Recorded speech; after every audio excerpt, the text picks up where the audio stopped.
In this podcast, we take a look at why petrol and diesel prices are on the rise once again. This is a must listen, folks. The premise is simple. Global crude oil prices have been tanking for a while now, and yet, fuel prices in India have remained firm. It's inexplicable. It doesn't make any sense. This must be a conspiracy. But wait. Crude oil isn't the end product. It's an intermediary that requires additional refining. You don't get petrol or diesel right off the bat. You need to pump crude through a processing facility, hoping to turn it into a consumable product, and herein lies the key distinction. The price of the end product can vary depending on the complexity involved in processing crude into its desirable constituents. Consider diesel. It's heavier, less volatile, and easier to refine compared to petrol. As a consequence, diesel tends to be slightly cheaper than petrol in most countries around the world. We see the same trend in India. But diesel prices trade at a much steeper discount here because of our lopsided tax structure. People use diesel in industries, farmlands, generators, trucks, etc. as opposed to petrol, which is largely used in personal vehicles. So the government doesn't tax diesel it much. And as a consequence, diesel has always been more affordable. But that trend seems to be reversing. On the 24th of June, for the first time in living memory, diesel was sold at a higher price than petrol. Bear in mind, this only happened in Delhi, but it was still a sight to behold. But before we get to this bit and explore the price differential here, we need more context. So let's start with the oil marketing companies, entities largely responsible for processing, refining and selling auto fuel. Think Indian Oil Corporation Limited, IOCL. The nationwide lockdown has taken a toll on these people. Petrol consumption dived 60% in April.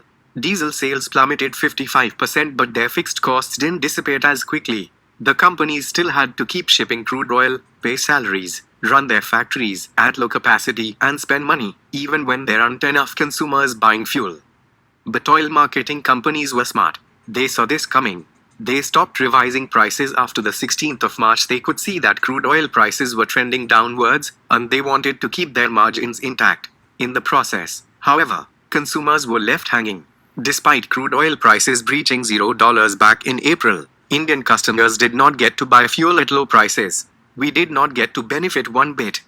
On the flip side, the central government saw an opportunity to make some money here. After all, tax collections were abysmal. They were already borrowing too much, and they were desperately looking to fund their expenditure through any means necessary. All they had to do was go in and increase the excise on petrol and diesel. But bear in mind, excise isn't like your ordinary tax. The consumers don't get to pay it. Instead, it's a duty levied on the producers and the sellers. And when the government increased excise on petrol and diesel back in May, the oil marketing companies had to make a choice: bear the excise duty themselves or pass it on to consumers.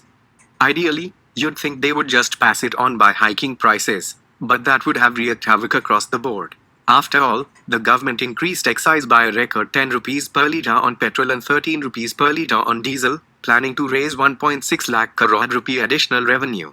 Imagine seeing retail prices increase by this much overnight. Yeah, it's not a nice look. So the oil marketing companies stood tall and refused to revise prices. They took a hit on their margins and they made peace with it. After all, they are primarily owned by the central government. So they couldn't increase prices even if they wanted to. Also, look at those numbers once again. Do you see how the revised excise on diesel is much higher than the excise on petrol? Yeah, that's been happening for a while now, and slowly but surely, diesel prices have been inching upwards. It's the tax structure that's reducing the price differential between petrol and diesel, and now you know why. But we are not done yet. Remember, state governments also have to make some money off of selling petrol and diesel. And once again, we see that most state governments have chosen to increase taxes on petrol and diesel to shore up revenue these past couple months. Now, unlike excise, this tax, VAT, is borne by the end consumer. So if you saw fuel prices increase at your next or petrol station anytime between the 16th of March and the 6th of June, it's probably because your state government chose to ramp up taxes. Why the 6th of June, you ask? Well, that's when oil marketing companies finally decided to start revising prices once again. By then, crude oil prices had started firming up. Oil-producing nations had cut output, and the excess supply was slowly being mopped up. And as oil marketing companies started buying crude at higher prices, their margins evaporated rather quickly. Soon they were selling petrol and diesel below cost. They were making a loss on each unit sold. So they had no choice but to start revising prices. And as crude prices started inching upwards, oil marketing companies started pricing their products higher in tandem. And truth be told, they'll probably keep doing this until they can turn a profit on every liter of fuel sold. Now, obviously, you could debate if there's anyone to blame here and if the government should roll back the tax hikes. After all, the tax component on fuel can be as high as 70%, but in doing so, you have to first understand how we got here and why we got here in the first place. It's incumbent on you to premise your argument after fully understanding the mechanics of pricing fuel.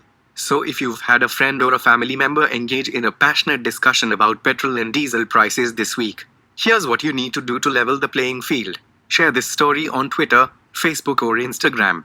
Ask them to absorb it fully, and then debate. It'll be a more fulfilling discussion.